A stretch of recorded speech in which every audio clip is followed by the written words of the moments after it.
Assalamualaikum warahmatullahi wabarakatuh. Perkenalkan, nama saya Yunisa, NPM 23412017. Di sini saya akan menjelaskan apa itu sistem pengendalian manajemen. Jadi, sistem pengendalian manajemen menurut Robert N. Anthony, yaitu seorang pakar manajemen terkenal. Sistem pengendalian manajemen adalah proses di mana manajer mempengaruhi anggota organisasi untuk melaksanakan strategi organisasi secara efisien dan efektif. Jadi, sistem pengendalian manajemen itu tidak hanya soal mengawasi atau menghukum jika ada kesalahan, tetapi lebih luas dari itu.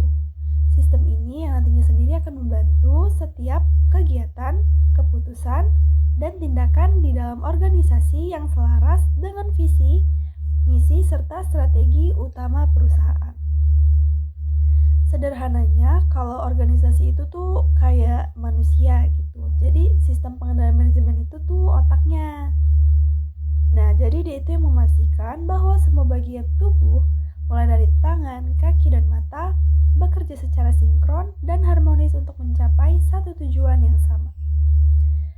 Lalu, apa sih tujuan dari sistem ini? Tujuan utamanya yaitu untuk menjamin bahwa rencana yang telah dibuat benar-benar dijalankan sesuai arah yang diinginkan. Namun, kalau kita rinci lagi, ada beberapa tujuan penting, yaitu yang pertama adalah mengkoordinasikan seluruh aktivitas organisasi. Dengan sistem pengendalian, setiap departemen seperti pemasaran, keuangan, dan produksi bisa bekerja dengan arah yang sama. Selanjutnya yaitu memonitor dan menilai kerja. Sistem ini membantu manajer melihat apakah target sudah tercapai atau belum, dan apa yang perlu diperbaiki. Yang ketiga, mendorong perilaku yang selaras dengan tujuan organisasi. Melalui aturan, sistem penghargaan dan budidaya kerja, karyawan diarahkan agar bekerja dengan nilai dan strategi perusahaan. Dan yang terakhir adalah menjadi dasar untuk pengambilan keputusan.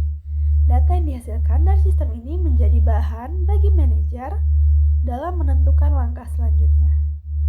Yang ketiga, yaitu komponen dalam sistem pengendalian manajemen, yaitu adalah sistem yang mengendalikan manajemen terdiri dari beberapa komponen.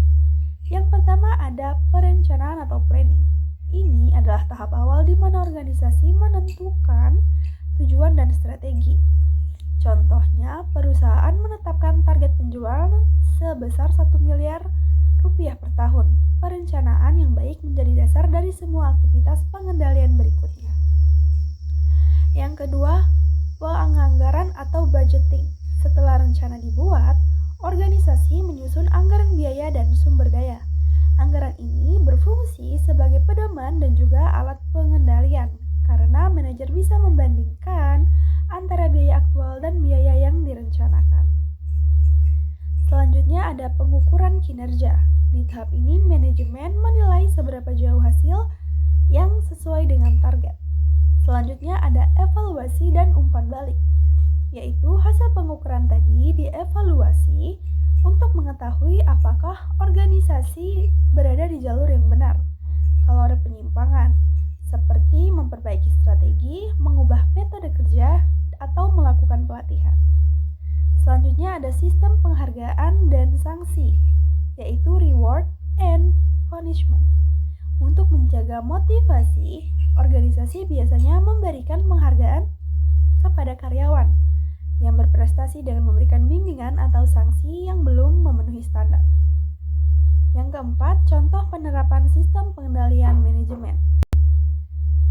Bayangkan kalau misalnya kayak ada perusahaan besar seperti Indo atau Alfamart, manajemen pusatnya itu menentukan target penjualan, bahan bulanan untuk setiap cabang. Jika ada toko penjualan yang menurun, mereka akan melakukan analisis penyebab, misalnya karena stok barang, promosi kurang menarik, atau pelayanan karyawan yang menurun. Jenis-jenis sistem pengendalian manajemen yang pertama adalah pengendalian keuangan, yaitu berfokus pada aspek keuangan seperti anggaran, laporan laba rugi, dan rasio keuangan. Yang kedua, pengendalian operasional, yaitu mengatur kegiatan harian agar proses berjalan efisien seperti manajemen produksi atau kualitas. Dan yang terakhir ada pengendalian strategi, yang itu digunakan untuk memastikan bahwa strategi jangka panjang masih relevan dengan kondisi pasar. Lalu kesimpulannya. Sebagai kesimpulan, sistem pengendalian manajemen adalah alat penting yang membantu organisasi tetap fokus, efisien, dan adaptif terhadap perusahaan. Dengan sistem ini, manajer dapat memantau kinerja, mengevaluasi hasil, dan membuat keputusan strategis yang baik. Jadi bisa dikatakan, tanpa sistem pengendalian yang baik, organisasi akan sulit berkembang dan mudah kehilangan arah. Terima kasih.